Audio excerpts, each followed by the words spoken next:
भयानक वास्तवता ऐतिहासिक सत्यासह या दोन ओळीमध्ये भारताचा संबंध जातीचा सामाजिक इतिहास आपल्या डोळ्यासमोर उभं करण्याचं ते सामर्थ्य आहे. आणि म्हणून रणदिवेचं गझल ही मराठीचं भूषण आहे. ख्रिश्चन समाजाचं भूषण झालेले आपले रमण रणदिवे अनेक पुरस्काराचे मानकरी आहेत. त्या पुरस्कारामध्ये गदिमाचा नावाचा पुरस्कार आहे, ना. देशपांड्याच्या नावाचा, न. केळकरांचा, सुरेश नाडकर्णींचा, सुरेश भट, पाटणकर, दोन गझलकार भट आणि पाटणकर आणि सुरेश नाडकर्णी समीक्षक अशा प्रकारे त्यांच्या पुस्तकाला शांताबाई शेळके प्रस्तावना दिल्याचं मला माहिती आहे. राम पंडितांनी त्याला प्रस्तावना दिली आहे. त्याचबरोबर सुरेश नाडकर्णींनी त्याला प्रस्तावना दिलेली आहे. त्यांची गाणी अनेक लोकांनी गायकांनी अशा प्रकारची ती गायलेली आहे. त्यामध्ये एक गायिका या ठिकाणी आंदोलनाच्या रूपाने उपस्थित आहे. पण असंख्य गायक त्यामध्ये विशेषतः रवींद्र साठे असो, वैशाली सामंत असो किंवा तुमच्या रंजना जोगळेकरांसारख्या अव्वल दर्जाच्या गायिका आणि गायक त्यांच्या वाट्याला आले आणि संगीतकारांची तर मैफिलच त्यांच्या समोर आपल्याला समोर दिसते. गजानन वाटवे असो किंवा यशवंत देव असो, भास्कर चंदावरकर असो, अशा प्रकारच्या मराठी संगीताच्या क्षेत्रातील दिग्गज मानदंडांनी त्यांच्या गझलला, त्यांच्या प्रेमगीतांना विशेषतः प्रामुख्याने त्यांनी चाल लावलेली आहे. त्यांचं कुटुंब संगीतमय स्वरांच्या मध्ये गमलेलं आहे. त्यांची 3 मुलं, एक व्हायोलिन वादक आहे, एक तबला वादक आहे आणि एक तुमचा काय हार्मोनियम वादक आहे. आणि त्यांच्या पत्नी चाली लावतात आणि ते स्वतः गायक कसे आहेत मला माहिती नाही, ते कदाचित गायक दुय्यम असावे, पण गझलकार कवी म्हणून प्रतिभा संपन्न अस्सल अशा प्रकारचे मित्र हो. गझल ही अरबस्तानातून इराणमध्ये, इराणातून क्रमाक्रमाने भारतामध्ये आली. अरबी, फारसी, उर्दू, हिंदी आणि मराठी हा गझलचा भौगोलिक आणि सांस्कृतिक प्रवास, भाषामय प्रवास आपण समजून घेतला तर वली दखनीच्या संदर्भातलं एक गझलला योगदान उर्दू मधलं किंवा गालिब सारखं योगदान, मीरचं योगदान आपल्याला नाकारता येत नाही. ही गझल माधव जुनेलांच्या मार्फत, सुरेश भटांच्या मार्फत आपल्यापर्यंत येऊन पोहोचली. मोजके जे पहिले 5-6 शिष्य म्हणणार नाही, पण सुरेश भट कुणालाही शिष्य मानत नव्हते आणि कुणालाही गुरु मानत नव्हते. परंतु पहिल्या पिढीमधले अनिल कांबळे असो किंवा तुमच्या आपले रणदिवे असो किंवा संगीता जोशी असो, अशा प्रकारची ही जी पहिली पिढी प्रभावाखाली सुरेश भटांच्या वावरत होती. एकाच वृत्ताच्या आकृतीबंध निवडणं आणि त्यामध्ये गझलला बसवणं ही अत्यंत तारेवरची कसरत गझलकारांना करायला लागलेली आहे. साधारणपणे 700 ते 800 महाराष्ट्रामध्ये गझलकार आहे, पण त्यामध्ये मोजके 200 ते 300 गझलकार हे बऱ्यापैकी नावलौकिक मिळवून आहेत. त्यामध्ये वैभव जोशी, वैभव देशमुख आहेत, विजय आव्हाड आहेत, श्रीकृष्ण राऊळ हा गझलकार आणि त्याचा ग्रंथ आजच परीक्षेत लोकमतला आलेला आहे. त्याच्या ग्रंथाचं प्रकाशन मी केल्याचं आठवतं. आणि म्हणून श्रीकृष्ण राऊता सारखा एक समीक्षक, गझलकार पुष्कळ आहे, गझलला समीक्षक नाही. आणि म्हणून ही समीक्षकाची उणीव भरून काढण्याच्या दृष्टीनं पुढच्या काळामध्ये रमण देवे सारख्या कवींनी पुढाकार घेणं महत्वाचं आहे. गझल म्हणजे माणसाचं गौरवगान, संस्कृतीचा संचित पेलणारी ती गझल. 2 समाजाला, मुस्लिम समाज आणि हिंदू समाज, या समाजाला जोडणारी म्हणजे गझल आहे. हे गझलचं वैशिष्ट्य सांस्कृतिक दुवा म्हणून काम करतं. रमण रणदिवे ख्रिश्चन धर्माची, गझलची सुरुवात मूळ हे मुसलमानी समाजामधून, संस्कृतीतून आलेलं आणि सुरेश भटांचा त्याचा संबंध आणि त्यांच्यावरचा मार्गदर्शन त्याला मिळालं.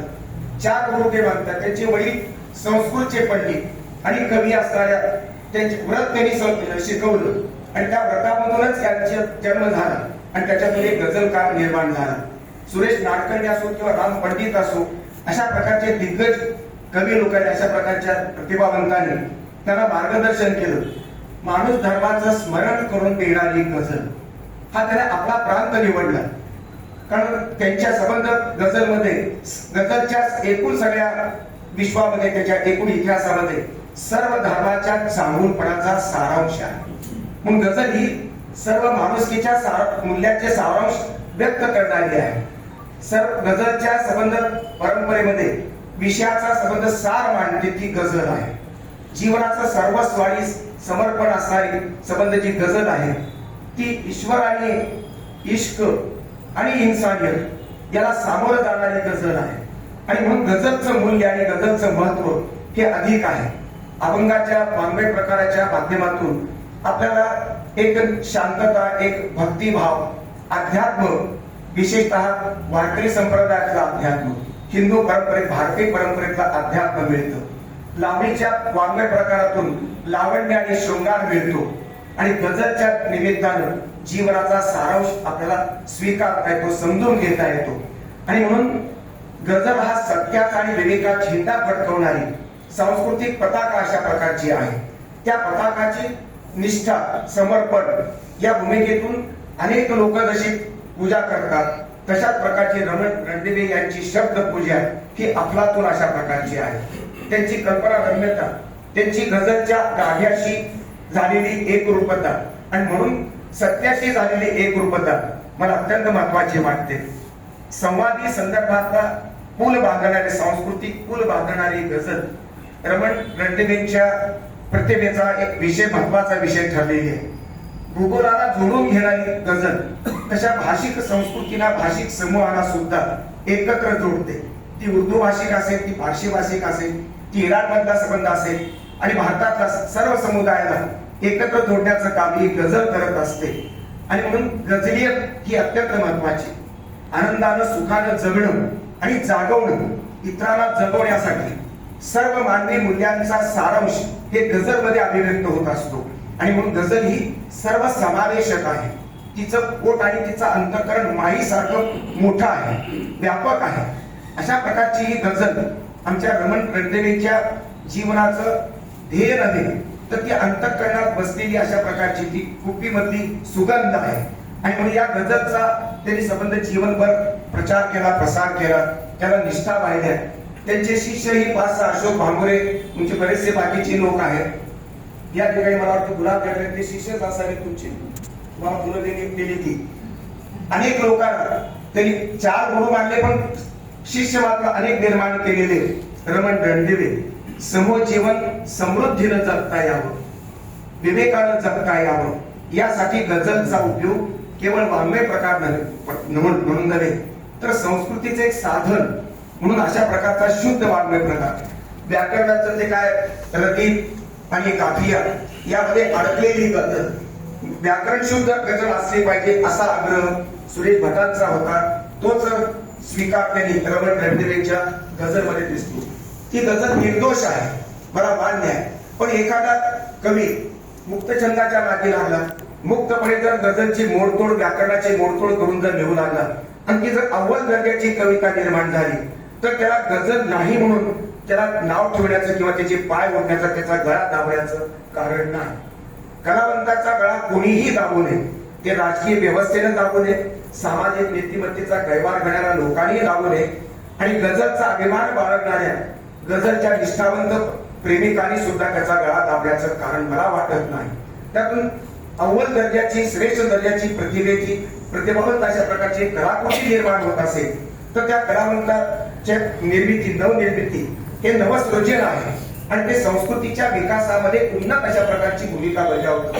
यासाठी अशा प्रकारची कोणतीही गैर मुस्लिम अशा प्रकारची अनेक विषयाला सामोरं जाणारी गझल ही महत्वाची गझल मानली जाते. त्या संबंध त्यांच्या गझलेमध्ये वेगवेगळे विषय, प्रेम, विद्रोह, सामाजिक जाणीव, राष्ट्र जाणीव, मानवाची जाणीव अशा प्रकारचे अनेक विषय एकाच गझलमध्ये येऊ शकतात. पण आकृतीबंध एकच, त्याचं व्याकरण एकच आहे, त्याचा मधला पहिला शेर असतो, हे सगळं मान्य आहे. तरीही नियम जर तोडून जर एखादा गझलकार वाट सोडून जर दुसरीकडे गेला तर त्याला कुठेही गुन्हेगार ठरवण्याचं कारण मला दिसत नाही. असा या गझलियत जगणारे आणि जगवणारे, गझलियत जगवणारी माणसं फार कमी आहेत. गझल लिहिणारे अनेक आहेत, पण गझलियतचं जीवन संपन्न करून एक आदर्श उदाहरण समाजामध्ये, संस्कृतीमध्ये निर्माण करणारी माणसं रमण रणदिवेच्या रूपानं आपल्या समोर आदर्श उभे आहे. त्याला कुठेही जातीचा, धर्माचा असा त्यांचा कडवटपणा त्याच्यामध्ये कुठे भूमिका येत नाही. उदारमत्वाची भूमिका. भारताच्या एखाद्या कलावंतानं किती उदार असावं, किती सेक्युलर असावं, किती धर्मनिरपेक्ष असावं, जातीची धर्माची बंधनं कशी तोडावी, आपापला धर्म आपल्या घरी पाळत दररोज सकाळ आणि संध्याकाळ येशूची प्रार्थना करणारा एकनिष्ठ भक्त, ख्रिश्चन भक्त, येशूचा भक्त, तितक्याच हिंदू समाजातल्या चांगल्या मानवतावादाशी, इस्लामच्या मानवतावादाशी, बौद्ध निरीश्वरवादी मानवतावादाशी, जैन धर्मी अहिंसावादी महावीराच्या मानवतावादाशी एकरूप होण्याची क्षमता आपल्या कवितेतून व्यक्त करतो, आपल्या भूमिकेतून व्यक्त करतो. आणि म्हणूनच जवळजवळ ख्रिश्चन धर्माचे कमीत कमी पुरस्कार त्यांना मिळाले. ख्रिश्चन समाजाला त्यांच्या कर्तृत्वाचा अभिमान जरूर आहे. ख्रिश्चन समाजानं त्यांना पुरेसा न्याय दिला, पण त्यापेक्षा अधिक आपल्या भारतीय समाज, ख्रिश्चनेतर समाजानं त्यांना अधिक न्याय दिल्याचं मी त्या अभ्यासातून आणि म्हणून भारतीय समाज आणि संस्कृती किती उदार आहे, किती व्यापक आहे, त्याची संकल्पना आपल्या या अभ्यासातून मिळू शकते.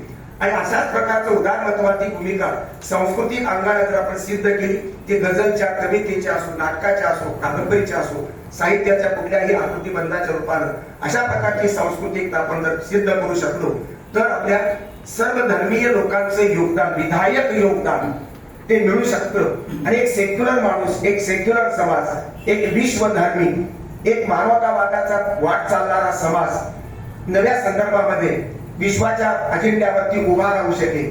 त्यामध्ये इराण, अमेरिका, चीन, तैवान, तुमचा कोण करतो, रशिया, युक्रेन, भारत, पाकिस्तान असे वादविवाद राहणार नाही. कारण संगीत आणि गझल सारखी ही साधनं ही संबंध माणूस जोडतात, देश जोडतात, संस्कृती जोडतात.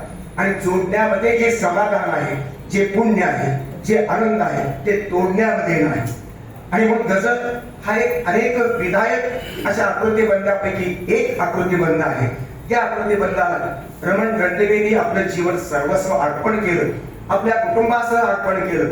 आणि एक भारतीय समिश्र समाजाच्या बहुधार्मिक समाजामध्ये कसं आदर्श योगदान आपण द्यावं याचे एक उत्तम उदाहरण रणदेवीची कविता, रणदेवीची गझल आणि रणदेवे यांची भूमिका सुद्धा, त्यांचं जीवन, त्यांचं कुटुंब यामध्ये संबंध इन्व्हॉल्व झालेलं दिसतं. आणि या योगदानाबद्दल मी समाधान व्यक्त करतो. रमण रणदेवे यांच्या 50 वर्षाच्या या सुगंधी वाटचालीला मी शुभेच्छा देतो. प्रमोद आडकरांसारखा माणूस हा बहुआयामी, बहुरंगी माणूस आहे. रंगत संगत रंग त्याच्यामध्येच भरले, संस्थेमध्येच रंग भरले. त्याचं कारण संस्थेचा संचालकच रंगीत आहे, बहुरंगी आहे, तो बहुआयामी आहे. आणि म्हणून 3-3 वेळा एका कलावंताला पुरस्कार देण्याचं डोळस भान या माणसाला आहे.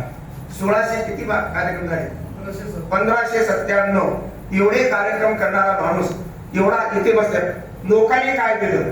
लोकांनी त्याला प्रेम दिलं, लोकांनी त्याला दुवा दिला. आणि म्हणून प्रमोद आडकर जे मोठ्या आजारीपणातून वाचले, त्याचं कारण एक आमची मैत्रीच आहे. प्रत्येक नवऱ्याच्या आयुष्यामध्ये त्याच्या बायकोचं योगदान त्यांनी मान्य करो की न करो हे असतंच. प्रमोद आडकरांच्या आईने एकदा जन्म दिला. प्रमोद आडकरांना आजारीपणातून दुसरा जन्म त्यांच्या पत्नीनं दिलेला आहे. आणि म्हणून त्यांच्या प्रमोद आडकरांच्या चेहऱ्यावरचं अजूनही तत्काळ गुबगुबीत आणि चेहरा असा टवटवीत का दिसतो, याचं कारण एक बायको आहे आणि दुसरं कारण तुम्ही लोकांनी रसिकांनी दिलेलं प्रेम आणि आमच्यासारख्या मित्रांचं प्रेम. धन्यवाद.